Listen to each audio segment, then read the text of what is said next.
कांग्रेस प्रमुख भागवत का ये बड़ा बयान, अयोध्या में गुलामी का प्रतीक ढाया गया था, किसी भी अन्य मस्जिद को नुकसान नहीं पहुंचाया।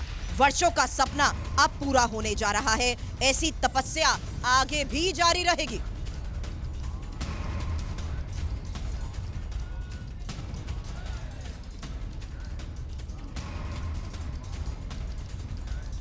कौशिक साहब, यहां तो साफ तौर पर कहा गया और आपने ये बयान भी अब सुना हो कि इस वक्त ये बड़ी खबर आई है जहां मोहन भागवत की तरफ से कहा गया कि तपस्या आगे भी जारी रहेगी और किसी अन्य मस्जिद को नुकसान नहीं पहुंचाया जाएगा।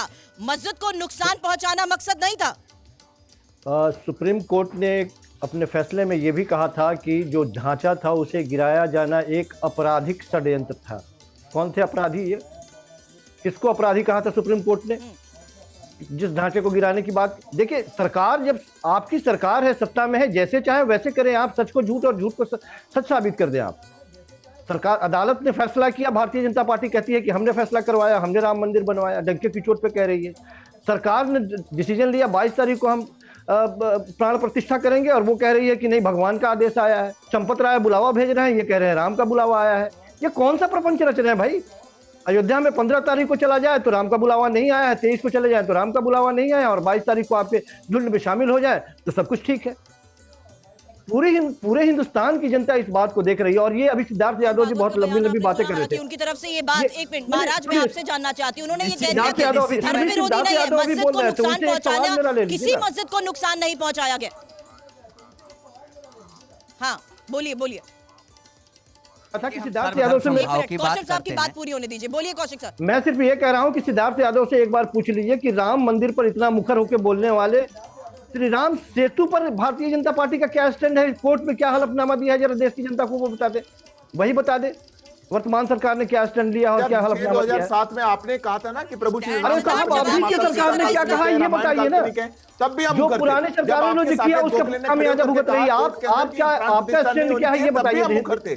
जब आपके कपिल सिब्बल ने खड़े होकर बताइए कि आपका स्टैंड क्या है? भारतीय जनता पार्टी की सरकार ने हलफनामा क्या दिया है? हम मुखर हैं बिल्कुल, इसलिए आप हमारी मुखरता की चिंता मत करिए। और अगर हम बोल रहे हैं कि 500 सालों की यात्रा पूरी होने जा रही है और वो दिन चुना गया जिस दिन राम मंदिर बनने जा रहा है और रामलला ट्रेन से मंदिर में जा रहे हैं, उस दिन का महत्वपूर्ण नहीं मानते तो मत मानिए। आपके लिए कोई बात नहीं। अगर आप नहीं मानना चाहते तो मत मानिए, आप भी कुछ नहीं है। एक दिन अगर ऐसा तय हुआ, आप मेरे को ये समझ नहीं आता क्यों किसने तय किया? क्यों तय किया? कुछ कारण तो बताएंगे ना। केवल इसलिए कि 24 आप भी खुशी मना लीजिए या आपके कहने पर होगा। क्या किया कि भारतीय जनता पार्टी चुनाव लड़ना चाहती है इसी मुद्दे पर। वो चाहती है कि 24 के चुनाव से पहले हिंदुस्तान में इस तरह की फिजा बनाई जाए। केवल इसलिए आप चुनाव नहीं लड़ना चाहते हैं। हमारी पॉलिटिकल कमिटमेंट का विषय था। किसी मस्जिद को नहीं नुकसान पहुंचाया गया। बिल्कुल, हम सर्वधर्म समभाव की बात करते हैं और विश्व हिंदू परिषद, आर्य शास, तमाम हिंदू संगठन और हमारे अयोध्या के तमाम सदगुरुदेव भगवान पूज्य नित्य गोपाल दास जी महाराज, डॉक्टर रामविलास वेदांती महाराज, स्वयं रामचंद्र परमहंस दास जी महाराज, जिन्होंने हिंदू महासभा से 1941 से जब देश आज़ाद भी नहीं हुआ था और शायद कांग्रेस के प्रवक्ता साहब को पता भी नहीं होगा, उससे पहले से ही माना अगम अगाध सिंधु है, संघर्षों का पार नहीं है, किंतु डूबना मझधारों में साहस को स्वीकार नहीं है। सतत संघर्ष रहे राम जन्मभूमि के लिए बिना किसी को चोट पहुंचाए। हमने लाखों कुर्बानियां दी है। हम क्यों कुर्बान हुए? हमने किसी को कभी नुकसान नहीं पहुंचाया। हम बहुसंख्यक हैं, हम जब चाहें जो चाहें ये कर सकते हैं। लेकिन इस बयान से तो साफ है ना कि वो इस्लाम विरोधी नहीं है। उन्होंने तो कहा गुलामी के प्रतीक को ढाया गया है। बिल्कुल, देख लीजिए सौरभ जी, निश्चित रूप से मैं एक बात बताना चाहूंगा कि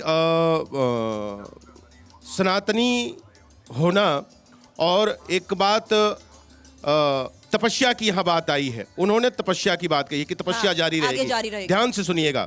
शब्द को पहले ध्यान से सुने, क्योंकि शब्द ही मोड़ता है और शब्द ही सीधा करता है। शब्द को ध्यान से सुने। मोहन भागवत जी ने जो शब्द कहा है, तपस्या की बात की गई है। तो सनातनी और सनातन धर्म को स्वीकार करने वाले सदैव तपस्या को लेकर के ही चलते हैं। मैं कहूं कि कांग्रेस के प्रवक्ता अभी बहुत कुछ बातें कह रहे थे, सुना जा रहा था। अभी हमारे मेरे भ्राता जी ने कहा तो इन्हें कह रहे थे कि आप पहले राम की तरह पहले शीतल बनिए, शांत बनिए। साची कहूं कि मैंने वो मंजर भी देखा है जब वो घटना घटित हुई थी। इतिहास को कभी डिलीट नहीं किया जा सकता है। इतिहास प्रमाण है, इतिहास साक्षी है। जब नृशंस ऐसी हत्याएं करवाई गईं। अयोध्या में लाल कोठी आज उसका प्रमाण है। पीवी नरसिम्हा राव की सरकार केंद्र में थी और उत्तर प्रदेश में सपा की गवर्नमेंट थी। उस समय अशोक सिंघल जी विश्व हिंदू परिषद के अध्यक्ष जी। थे। उन्होंने कहा था पीवी नरसिम्हा राव से कि कार सेवकों की टोली आ रही है, अयोध्या में कहीं ऐसा कुछ ना हो, मुझे कुछ ऐसा अब शकुन जैसा लग रहा है।